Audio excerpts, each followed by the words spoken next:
Good morning students. आज हम पढ़ते हैं microsporangium. Stamens are male reproductive organs of flower, यानी कि पुंकेसर जो होते हैं वो पुष्प के नर जनन अंग होते हैं।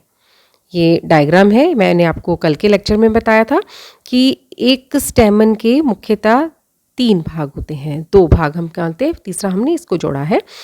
एक फिलामेंट, ये जो है फिलामेंट, और ये है 2 lobed anther lobes which constitute anther, और इन दोनों को जो जोड़ने वाला है पार्ट दैट इज कनेक्टिव या योजक। तो ये स्टेमन के पार्ट है। ईच एंथर लोब, प्रत्येक एंथर लोब, प्रत्येक एंथर लोब में अ पेयर ऑफ पॉलन सैक्स और माइक्रोस्पोरेंजिया आर प्रेजेंट, यानी कि ये एक एंथर लोब है, ये दूसरी एंथर लोब है। प्रत्येक एंथर लोब में अ पेयर ऑफ पॉलन सैक्स 1 2 3 4। तो इस प्रकार से इन पॉलन सैक्स को हम माइक्रोस्पोरेंजिया बोलते हैं।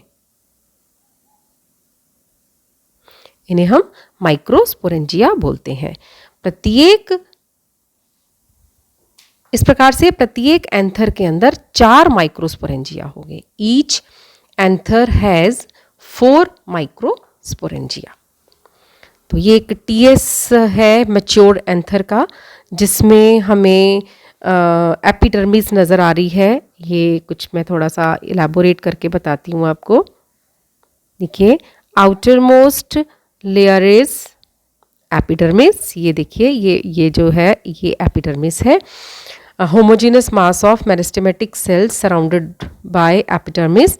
फिर इसके बाद इसके नीचे आ जाती है ये फर्स्ट लेयर जो एपिडर्मिस है। इसके बाद सेकंड लेयर जो आ जाती है वो हाइपोडर्मिस कहलाती है। इस हाइपोडर्मिस सेल्स की जो सेल्स हैं, लेयर की जो सेल्स हैं, आर्चिस्पोरियल सेल्स कहते हैं। ये मैं आपको आगे बताती हूँ। तो इस प्रकार से ये पार्ट है। इसके बाद इसमें इसका थर्ड पार्ट आता है, दैट इज एक सेकेंड, ये देखिए, प्रत्येक एंथर लोब में अ पेयर ऑफ पॉलन सैक्स या माइक्रोस्पोरेंजिया पाए जाते हैं, और इस प्रकार से प्रत्येक एंथर में 4 माइक्रोस्पोरेंजिया पाए जाते हैं।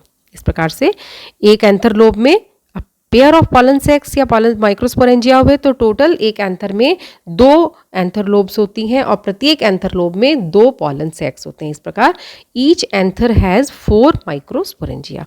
A young anther is a homogeneous mass of meristematic cells, यानी कि विभज्योतिकी ऊतक कोशिकाओं का एक मास होता है बाहर की तरफ, जिसकी लेयर को हम एपिडर्मिस कहते हैं। एपिडर्मिस के नीचे वाली जो लेयर है हाइपोडर्मल सेल्स की लेयर होती है। इसमें लार्ज साइज होता है, इन सेल्स का बड़ा साइज होता है। साइटोप्लाज्म जो है वो डेंस होता है, और न्यूक्लियाई बड़ा होता है, यानी कि प्रोमिनेंट होता है। इन सेल्स को हम आर्चीस्पोरियल सेल्स के नाम से जानते हैं। These cells are called archesporial cells. ये एक प्लेट नुमा अरेंज्ड होती हैं। आर्चीस्पोरियल सेल्स एनलार्ज रेडियली, यानी कि ऐसे लंबाई में ग्रो करती हैं, ये ऐसे करके ग्रो करती हैं, और एनलार्ज रेडियली और अरेंज्ड प्लेट लाइक और क्रीसेंट शेप्ड होती हैं। ये सेल्स जो है रेडियली अरेंज करके डिवाइड करती हैं periclinal division. Periclinal division is called परिणत विभाजन, यानी कि इस प्रकार से ये पैरेलल डिवीजन होता है। और एंटीक्लाइनल डिवीजन जो होता है वो परपेंडिकुलर होता है। एंटीक्लाइनल डिवीजन इज परपेंडिकुलर, और पेरिक्लाइनल या परिणत विभाजन होता है। ये परिणत विभाजन के फलस्वरूप ये 2 टाइप की सेल्स बनाती हैं।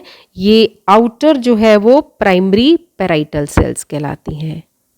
Outer are called primary parietal cell, और इनर जो है वो कहलाती हैं प्राइमरी स्पोरोजीनस सेल कहलाती हैं।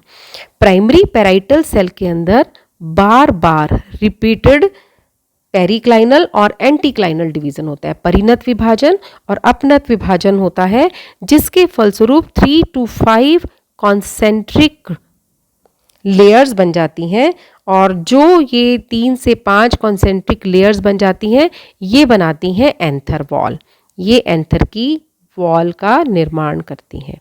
यानी जो हाइपोडर्मल सेल्स की जो लेयर है, यानी कि एपिडर्मिस के नीचे की जो सेल्स हैं, उन्हें हम हाइपोडर्मल सेल्स कहते हैं।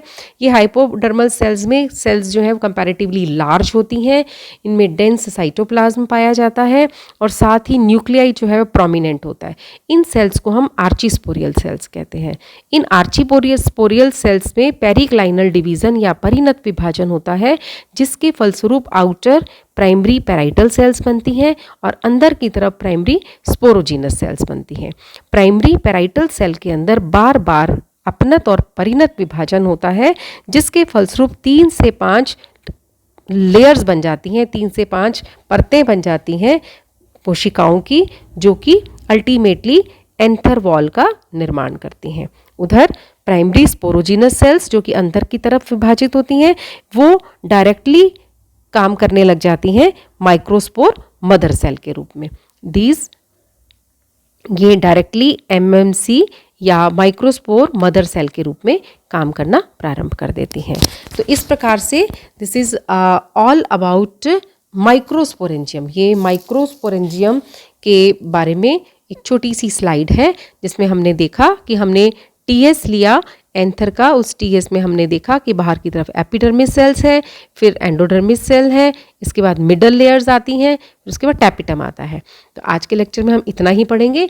कल हम इसमें आगे के भाग के बारे में पढ़ेंगे कि इसमें एंथर वॉल में कौन कौन सी सेल्स पाई जाती हैं या कौन कौन सी एंथर वॉल के अंदर लेयर्स पाई जाती हैं। Thank you.